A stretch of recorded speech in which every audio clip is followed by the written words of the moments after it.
இந்திய வரலாறில் மகத ராஜ்யம் ரொம்ப முக்கியமான இடம் பிடித்தது. இப்போ ஹரியன்கா மற்றும் ஷிஷுநாகா டைனாஸ்டி பற்றி பார்க்கலாம். ஹரியன்கா டைனாஸ்டியோட நிறுவனர் பிம்பிசாரா. இவர் மகத ராஜ்யத்தை பெரிய அளவில் விரிவுபடுத்தினார். அங்க நாட்டை அனெக்ஸ் பண்ணினார். கோசலா மற்றும் வைஷாலியோட மேட்ரிமோனியல் அலையன்சஸ் செய்து தன்னோட சக்தியை அதிகமாக்கினார். இவர் புத்தவின் காலம் சேர்ந்தவர்.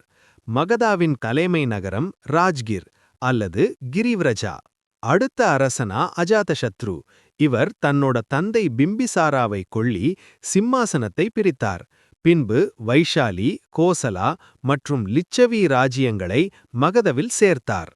பிறகு உதயின் புதிய தலைமை நகரம் பாட்டலிபுத்திராவை உருவாக்கினார்.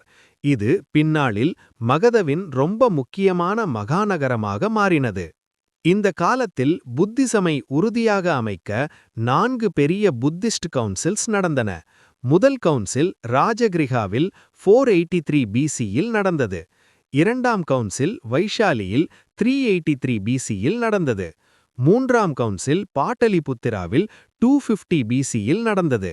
நான்காம் கவுன்சில் குண்டல்வனத்தில் ஏடி 72வில் நடந்தது. அதன் பிறகு ஷிஷுநாகா டைனாஸ்டி ஆரம்பித்தது. இதன் நிறுவனர் ஷிஷுநாகா. இந்த டைனாஸ்டியில் கலஷோகா அல்லது காகவரின் என்பவர் செகண்ட் புத்திஸ்ட் கவுன்சிலை நடத்தினார்.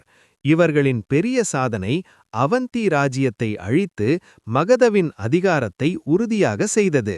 இப்படி ஹரியங்கா மற்றும் ஷிஷுநாகா டைனாஸ்டி காலத்தில் மகத ராஜ்யம் ரொம்ப பலமாக வளர்ந்தது.